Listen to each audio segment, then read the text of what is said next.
Einen schönen guten Abend, meine Freunde der Volksmusik und alle, die es noch werden wollen. Ich begrüße Sie zu einer weiteren Folge von Pokémon vs. Gift Monotype Challenge. Ich bin der Max, ich spiele fürs Mr. Team und wir waren letzte Runde dabei. Gerade nach Twin Track City zum Gehen, haben den Moor von Nevayo geklärt, haben Route 9 geklärt, wo ich jetzt auch gerade noch bin. Und jetzt gehen wir gleich ins Kaufhaus. Machen das noch schnell fertig. Wenn wir da die ganzen Leute noch ein bisschen oder aber irgendeiner schenkt dann schon was. Wie die... Okay. Damit habe ich jetzt tatsächlich nicht gerechnet, dass wir im Kaufhaus betteln. Aber soll mir erstmal wurscht sein, ich heiße Kinga. Kinga ist auch ein ungarischer Name.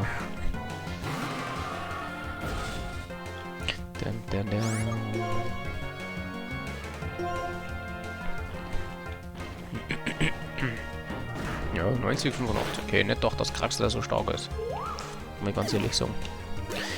Wie immer der Aufruf an der Stelle, ihr dürft gerne raten, wer die Facecam ist. Oder was die Facecam darstellen soll. Mit immerwährendem Respekt. Na, so leicht ist er nicht zu verdienen. Er kriegt normalen Respekt. 3 Seller, weg mit dem Kind. Ich dachte echt nicht, dass wir da kämpfen. Kämpfen wir da wirklich mit mehreren Leuten? Ja, die Fresse. Aha, genau, ja. Wer bist du? Ja, ich war halt über Topschutz wieder. Ah, die Herze, die geile, im Hintergrund die geile Supermarktmucke, die ein bisschen anders eingespielt ist. Geil gemacht. Na, habe ich nicht davon gehört, mal zugeben. Wo war es einmal? Ja, genau. Hat der wohl wieder battlen. Ja, Schnösel geben einen Haufen G, das ist gut zum... Die haben gut zum Battlen. Immer. Bam. Bam.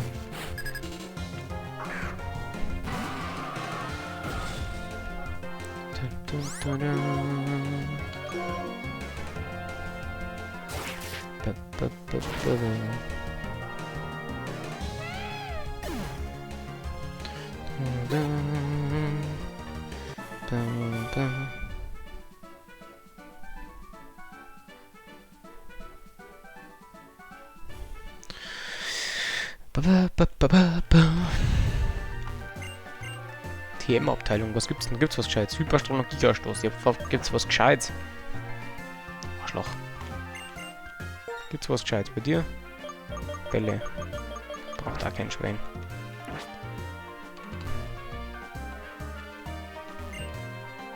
Ja. Was verkaufst du, Schäns? Ach, Scheißdreck. Es ist übrigens auch eine Möglichkeit, seine EVs hochzuzoomen mit den Dinger. Also nicht mit denen, sondern mit dem davor. Okay, auch nur Müll. Alter, wenn es halt nicht nur Scheiße war, verdammt. Was? Ja. Alter, ein Donnerstein, vielen lieben Dank. Ich hab leider keine Elektro-Pokémon. Elektro-Pokémon, was mit Donnerstein entwickeln, ist zum Beispiel Zapladin zu Zaplarang. Na, halt. Zapladin ist die erste. Zaplalek zu Zaplarang, oder? Genau so rum heißt's. Also die zweite zur dritten. Donnerstein, dann, ja klar, Evoli zu Blitzer als Donnerstein. Wir mochten nur Donnerstein. Wir brauchten nur einen Donnerstein. Boah. Ich wüsste jetzt gar nicht. Doch, Pikachu zu Reitstube auch dann Donnerstein. Laternecto, Alter. Scheiß Feuer-Pokémon, hä. Das hat keine Schwebe, ich meine, dass das Flammkörper hat, oder? Nein, hat das Schwebe oder Flammkörper? Wahrscheinlich hat es einen Schmarrn wie Tastfluch oder so.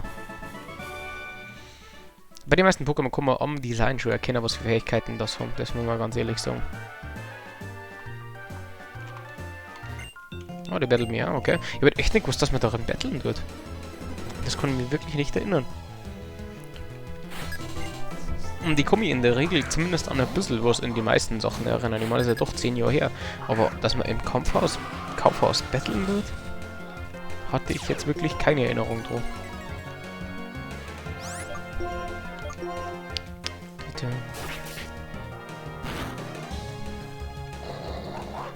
Oh, der Brüller.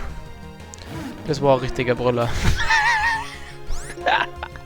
Alter, war der bad. Aber ich fand ihn irgendwie, ja, ist mir irgendwie auf der Zunge gelegen, bevor ich drüber nachgedacht habe.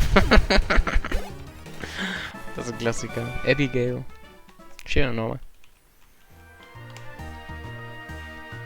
So, da unten waren wir auch noch nicht, da wurde wahrscheinlich der Hausmeister. Das war halt der Witz, der arme Hausmeister. Das war halt der Witz. AP Plus, sehr gut, sehr gut. Хорошо, хорошо. Der arme Hausmeister, jetzt habe ich nicht übelst weggefrontet. Ich wollte das nicht. Da kriege ich von dir irgendwas zum Kaufen? Nein. Na gut, dann haben wir das Kaufhaus auch durchgespielt. So, kommt man dahinter irgendwie zu dem Ding? Nein. Unten das Keldeo, aber den haben wir noch nicht. Dann schauen wir doch gleich, normal an der Stelle kommt normal mit der hier rein oder so. Naja, genau, genau. So, jetzt müsste mein Twin Drag City sein. Ja. Eine von die geilsten Musik hat Twin Drag City.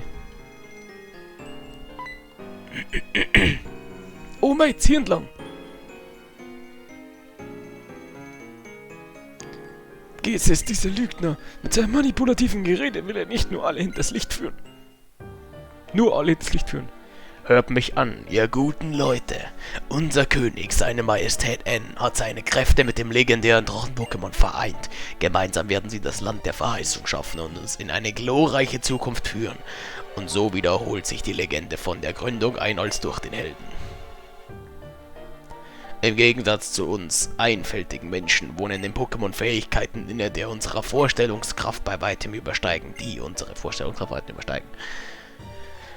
Es gibt so vieles, das wir von ihnen lernen können.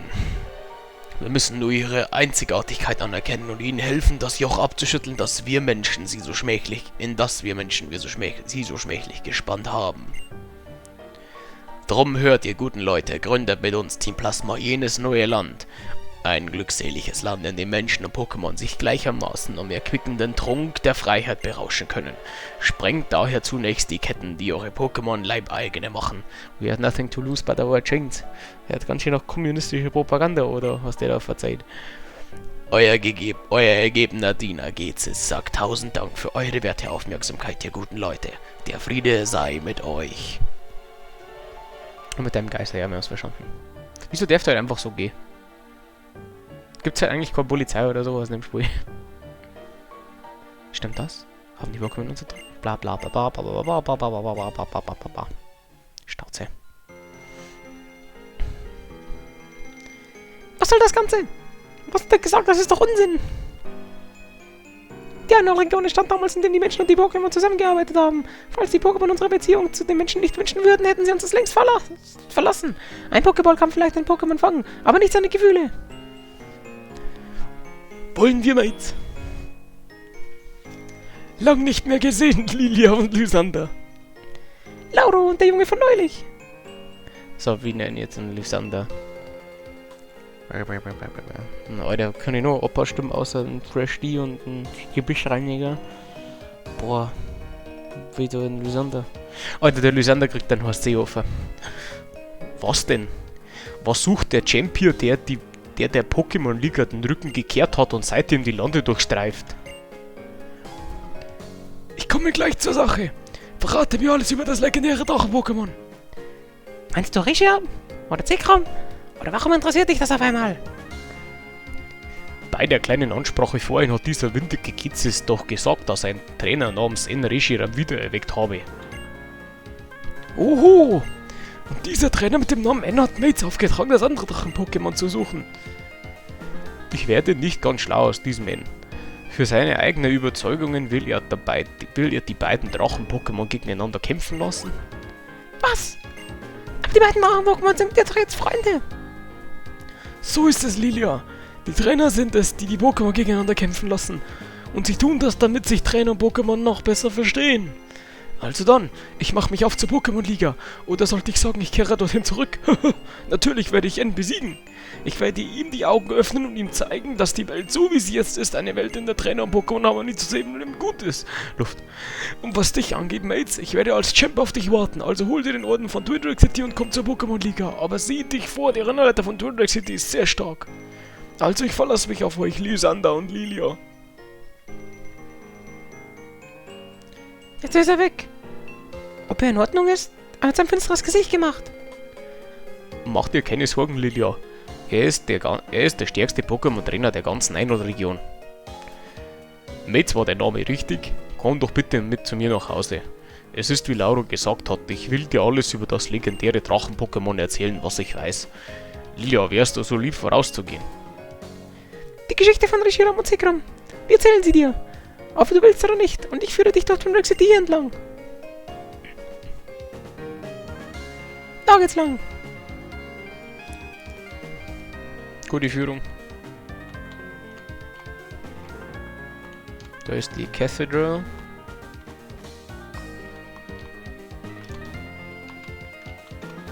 Nein, ich will eigentlich schon gar nicht mit die Leiterin. Warte, bist du? Ja. Haus der Kämpfe. Oh Gott, das sind die Dreierkämpfe. Da will ich gar nicht hin. Da will ich gar nicht hin.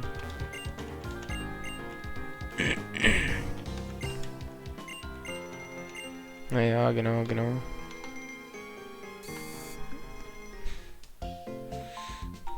Dem erstmal healen. Warum haben die eigentlich immer Opas und Omas? Wenn die in die Pokémon Center ist das wie so ein Rentnertreff? Das ist die Frage.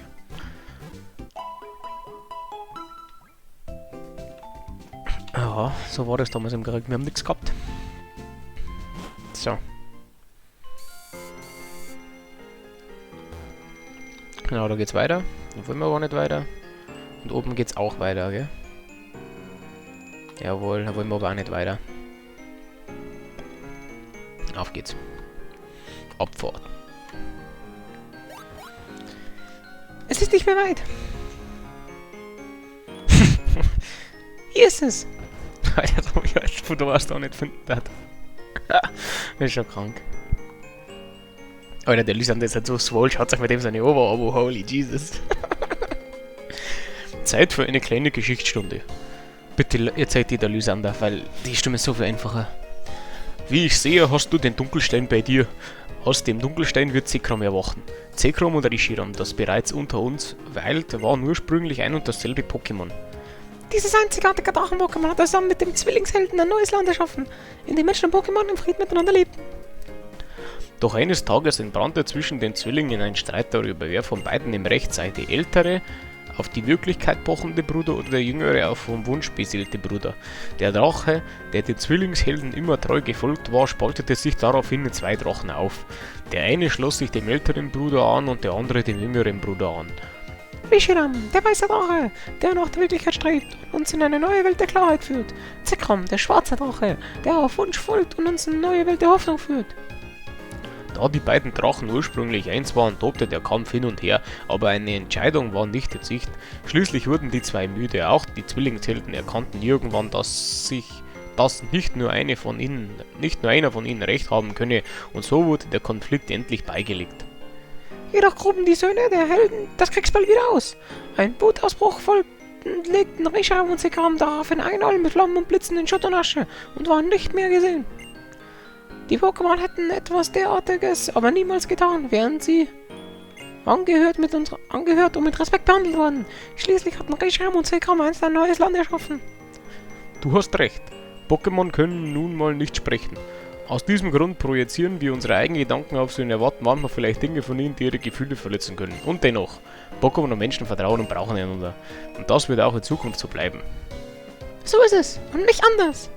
Und daher kann ich auch nicht dulden, dass Team Plasma versucht, uns unsere Pokémon auseinanderzubringen. Entschuldigung, wir sind etwas abgeschweift, aber das ist alles, was wir wissen. Leider ist es uns nicht bekannt, wie man das legendäre Drachen-Pokémon erwecken kann. Du musst nun das Versprechen einlösen, das du Lauro gegeben hattest. Du musst dir ja noch deinen Orden aus der Arena von Twin Drake City holen. Lilia, tritt in der Arena gegen Mates an. Jawohl, damit du Bescheid weißt, ich bin genauso stark wie Lysander. Ist das nicht ihr Vornamen? Warum sagt ihr ihren Vornamen mit Vornamen? Ich sag zu meinem Vornamen nicht sein Vornamen, sondern ich sag mein Vornamen. Ja. Ich bin Lilias Trainerin.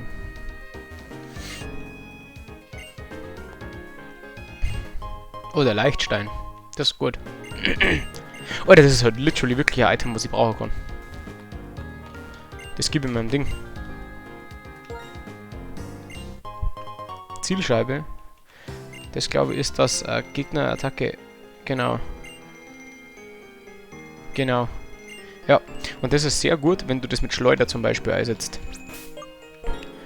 Also, Zielscheibe ist ein Item, der Träger, schade, den Leichtstein kann ich jetzt nicht, kann ich ja meinem Hutsasser jetzt nicht geben. Also, was ganz normal, eine Zielscheibe ist ein Item, das, wenn du bei dir trägst, wirst du von allem getroffen. Und das kann man gut kombinieren, indem dass man zum Beispiel Schleuder rannt, das auf seinen Gegner schmeißt und dann K.O.-Attacken spammt. Das ist eine gute Taktik. Was dann...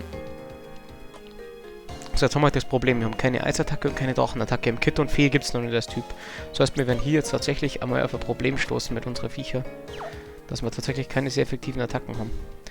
Und ich sag's euch, wie es ist, wenn wir keine sehr effektiven Attacken haben, dann braucht unser Kerapendra kein Ding dran, kein Expertengurt, weil dann bringt er ja nichts. Dann nehmen wir lieber wieder ein Ding her. Ein Pudersand zum Beispiel. Oder haben wir noch irgendwas? Leitstein war zum Beispiel für unser Hutsassa recht gut, weil der Strauchler kann. Und je geringer dein Gewicht gegen das zum Gegner, desto besser ist das. Also war der Leitstein gut für den.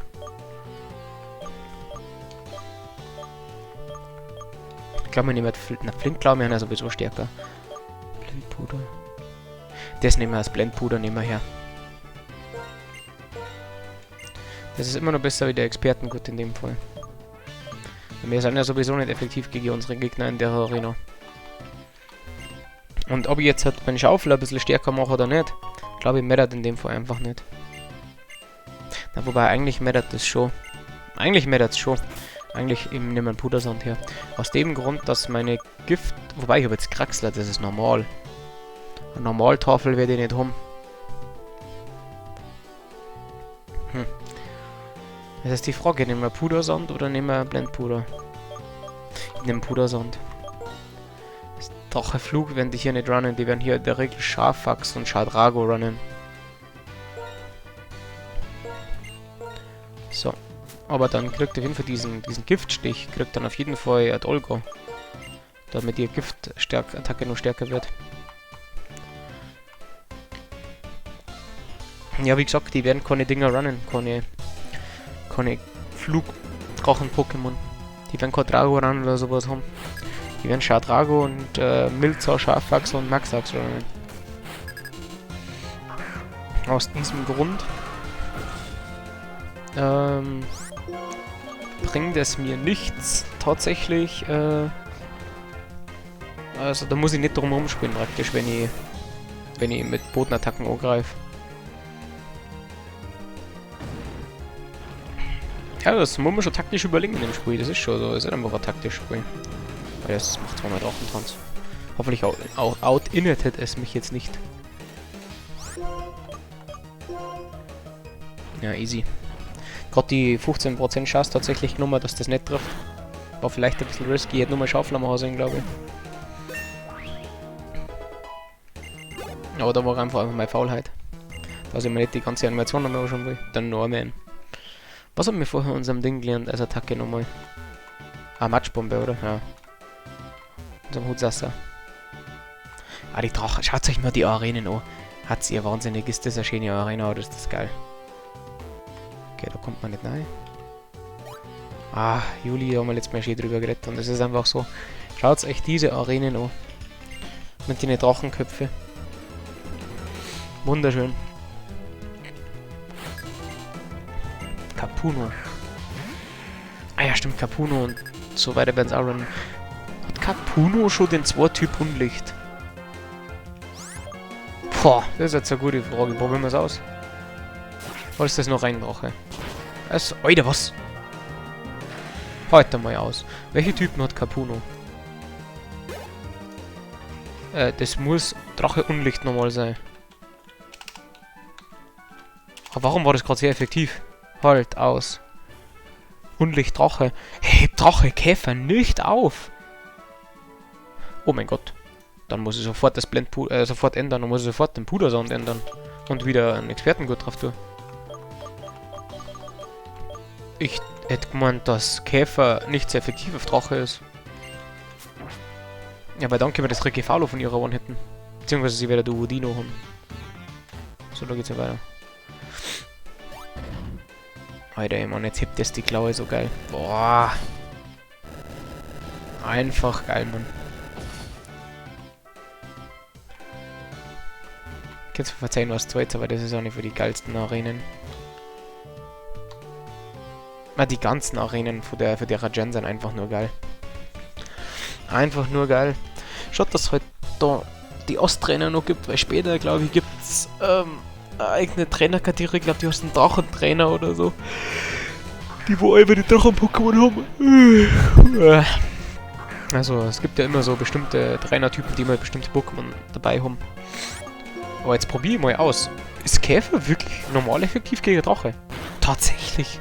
Holy shit, Alter. Da habe ich ja wirklich in einem Irrglauben gelebt. Aber das kommt dafür, wenn man immer 8. Gen spielt. Wenn der 8. Stern steht dort, ob es effektiv ist oder nicht, dann muss man sich nicht mehr selber dran erinnern. Nein, dann kann man sich einfach auf das verlassen, was dort steht. Das ist diese Faulheit, die wo man da entwickelt dann. Weil dann ist es natürlich besser, das Ding herzunehmen. Also die Käfer, ein Kreuzschere. Ah, geil. Da kann ich stundenlang drüber reden, wie geil das Design ist. Ob das jetzt die Kanonen aus Panayro City sind, ob das die Eisfläche vom Sandro ist. Einfach nur geil.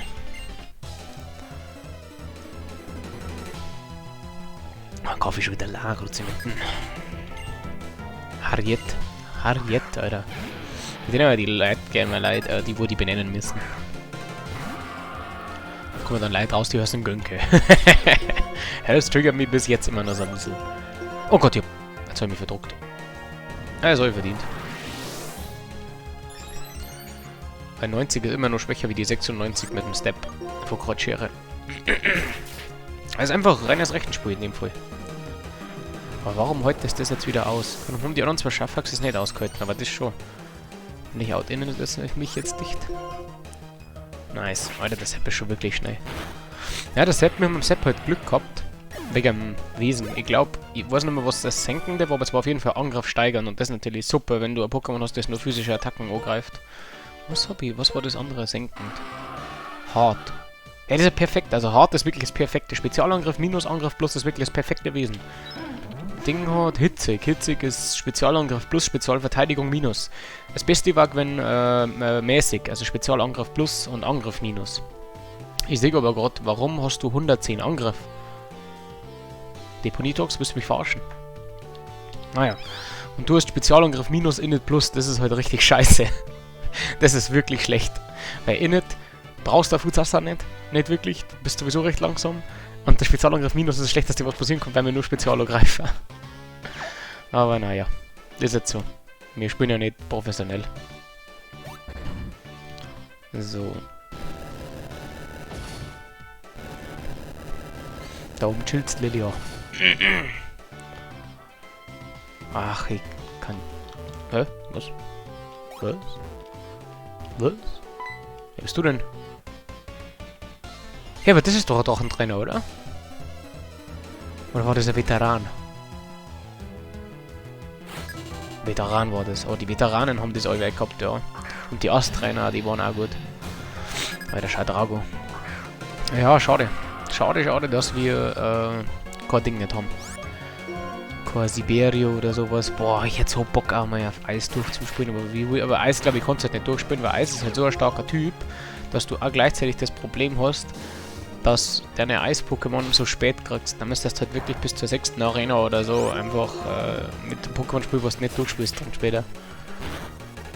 Jetzt kann ich überlegen, was gibt es denn in dem Spiel überhaupt? Es gibt Gelatini, glaube ich, war das erste Eis-Pokémon, das wir gefunden haben. Gelatini hast du dann spielen können, zu Gelatino und Gelatroppo. Und was jetzt noch gegeben? Siberio haben wir noch gehabt. Sonst ist die Frage, gibt es überhaupt ein Eis-Pokémon in der 5. Gen sonst? Ich kann wirklich scharf nachdenken. Frigometri jetzt noch geben, ja.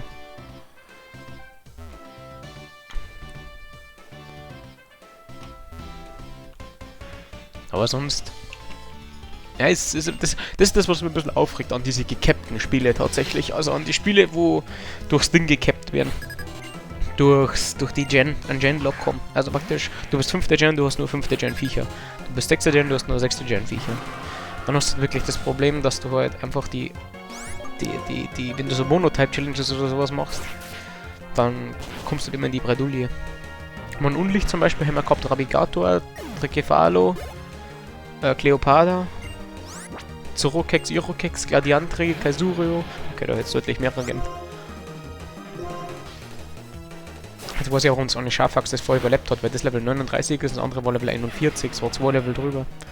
Jetzt weiß ich das auch. Aber wie gesagt, die 6 wir haben eigentlich relativ gut Spiel, muss ich sagen. In dem Ding. Aber diese scheiß Schadragos mit ihrer Drecksrauhaut, hey.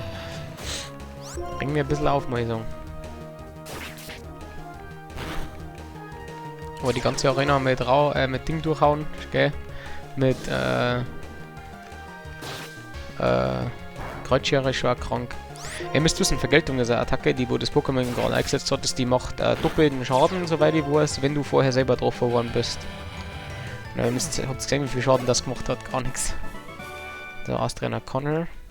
So, wir setzen jetzt an der Stelle eine Top-Genesung sogar ein, was einen einzigen simplen Grund hat. Und der Grund dafür, dass wir da jetzt eine Top-Genesung einsetzen, ist nicht, weil ich unbedingt die HP voll aufstocken will vom Sepp, das auch, sondern aber weil wir AP auf Kreuzschere zurück brauchen. Top-Genesung setzt da die AP wieder ganz hoch. Ah, schaut euch das Arena-Design an. Da könnte ich ejakulieren. So. Deswegen setzen wir jetzt gleich die Top-Genesung ein. Weil ich die AP auch wieder hochkommen will.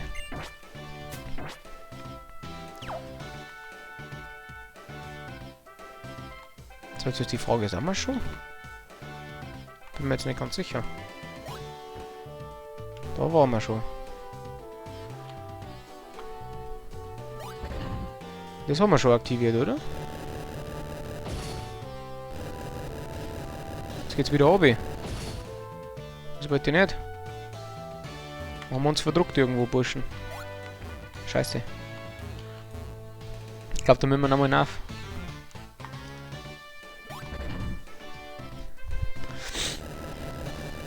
Ja, die rechte haben wir noch nicht aktiviert, die rechte Hand.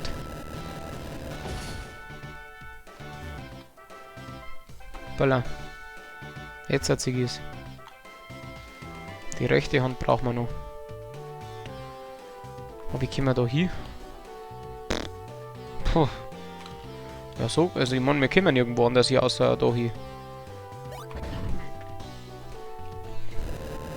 Ah, das ist nur mehr ein Drache. Heute, das habe ich alles nicht gesehen. Die Arena ist doch wieder deutlich länger, wie ich mir das vorgestellt habe.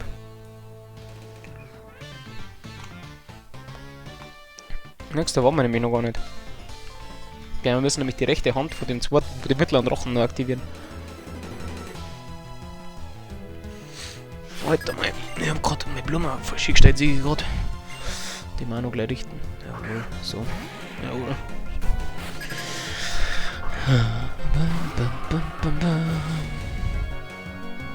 So, Kapuno. Alter, was? Normal, ich war mir relativ sicher, dass Top-Genesung auch deine AP mit auffüllt. Okay, dann hau ich mich da durch.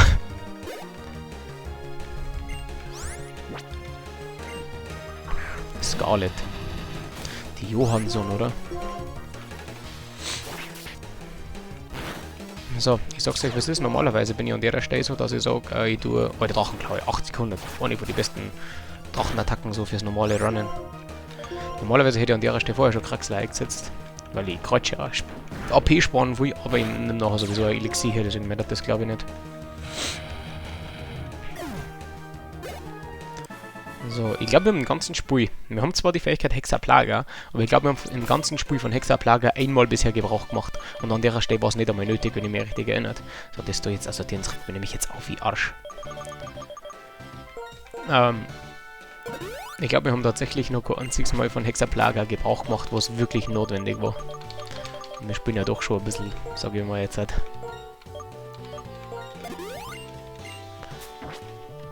So, das war mein letzter Äther. Nächstes Mal habe ich mal ein paar Äther. Ich habe noch nie in einem Spiel Äther vermissen. So, genau. Und jetzt müssen wir zur rechten Hand vom mittleren Drachen kommen, die hoch tun und dann kommen wir zur Lilia, soweit ich weiß. Und die machen wir jetzt auch noch in der Aufnahme. Ist mir jetzt wurscht. Okay. Achso, da geht's nochmal weg.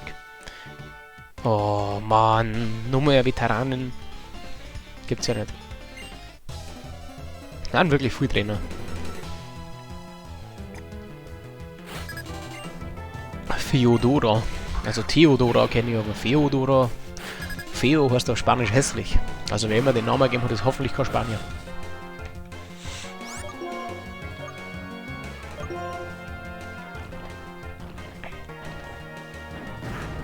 So, hoffentlich killt das auch und punisht uns nicht.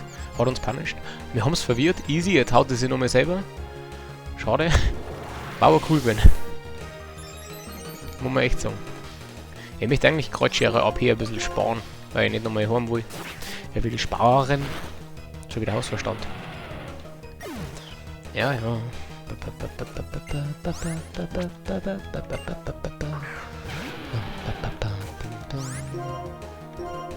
Ah, komm, geh zu Hauen, Kreuzschere rein. Gehen wir auch wieder auf Rot, oder? Nein, nicht einmal, sogar bloß auf Gelb. Ja, Kraxler hat halt einfach 15%, die wo daneben gehen können, mit 85 Genauigkeit. Deswegen will ich das eigentlich ein bisschen vermeiden, einzusetzen. Aber ich möchte auch ein bisschen Ding sparen, AP auf Kreuzschere. Das ist halt immer dieser Spagat, wo es dann zu machen gibt. Ja, schau mal. Jawohl. Jetzt lass mich dann einfach kurz wenden. So, wir müssen links auf die Klaue hupfen und dann müssen wir hochgehen können mit dem Kopf. Jawohl. Dachte ich mir, man muss ja durchsehen können. Alter. Alter. Ich bin da so schlecht dran. So, Lilia, jetzt gibt's richtig Dresche. Ah, fuck, die hat ja stimmt. Ich ertrage die Spannung nicht mehr. Lass uns anfangen. Die anderen 2 Sätze, denke ich mal jetzt einfach dazu.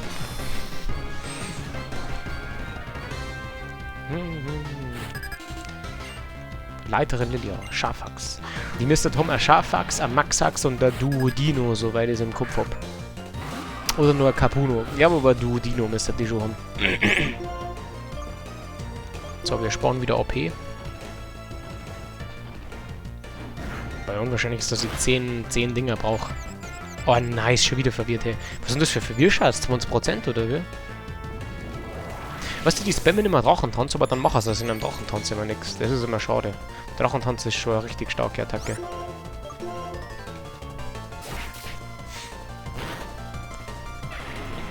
Also im Competitive zumindest, das ist wirklich eine gute Attacke.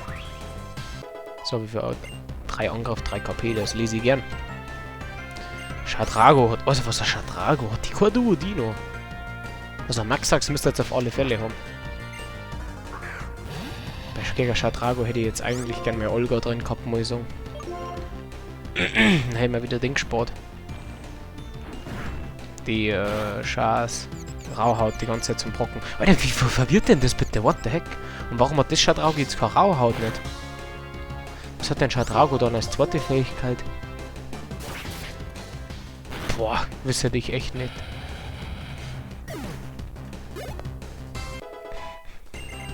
Jawohl, schwammerl auf 44 und das, wie es erwartet, das Maxax. Das sollte halt mit 2 Dinger sauber durchgehen, mit 2 Kreuzscheren. Noch nicht! Es kann nicht so weit sein, wir werden weiter kämpfen! 2 Kreuzscheren, denke ich, sollten lange. Ja. Drachenroute, oh Gott. Das hat man Pokémon austauscht. 75, hat bis 75 Genauigkeit, 100 Angriff. Jawohl. Relativ gut gelaufen. Puh, wir haben uns doch so ins Zeug gelegt, aber am Ende haben wir doch verloren. 5000 G haben wir für die Scheiße gekriegt. Wow, unglaublich, der Wahnsinn. Ich bin echt froh, dass ich gegen so starken Trainer wie dich kämpfen konnte. Draco-Orden, oder? Oder einfach nur Drachenorden. Ich glaube Draco-Orden müsste der heißen. Aber das weiß ich nicht gewiss.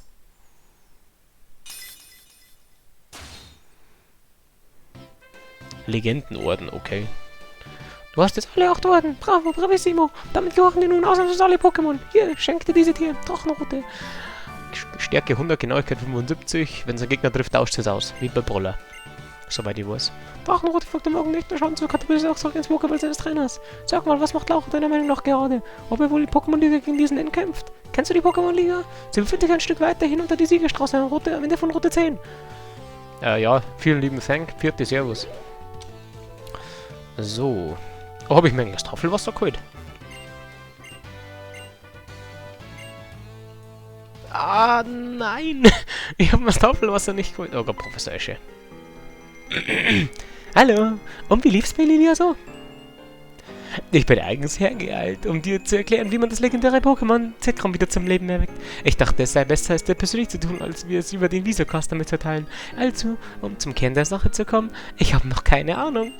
Das Pokémon erwacht bestimmt, wenn es jemanden anerkennt. Aber erstmal muss ich dir gratulieren. Du hast jetzt alle 8 Orden der Einregion. Wie stark du geworden bist. Ja, wie stark. Oh. Dir ist das vielleicht gar nicht so bewusst, aber du bist nicht mehr der Trainer, der damals Avenitia verlassen hat. Also dann verrate ich dir mal, wohin der Trainer geht, der bereits alle 8 Pokémon-Arenen gemeistert hat. Zur Siegerstraße.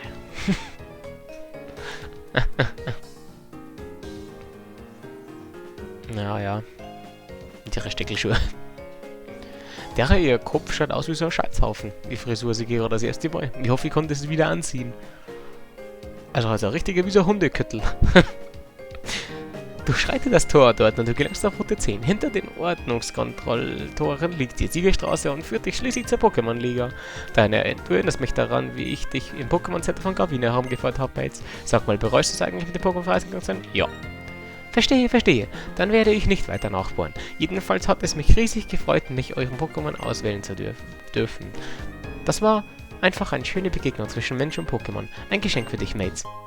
Euren Meisterball. Vielen lieben Dank. Wo hast du den her? Der Meisterball ist der Bälle der Bälle. Der Ball der Bälle. Fängt er doch stets jedes Pokémon ein, ausnahmslos. Es tut mir leid, dass ich dich nur auf diese Weise unterstützen kann. Mates, was auch geschieht, die Pokémon sind mit dir. Und mit deinem Geiste. Immer. Bis dann. Ich muss niesen. Schon wieder.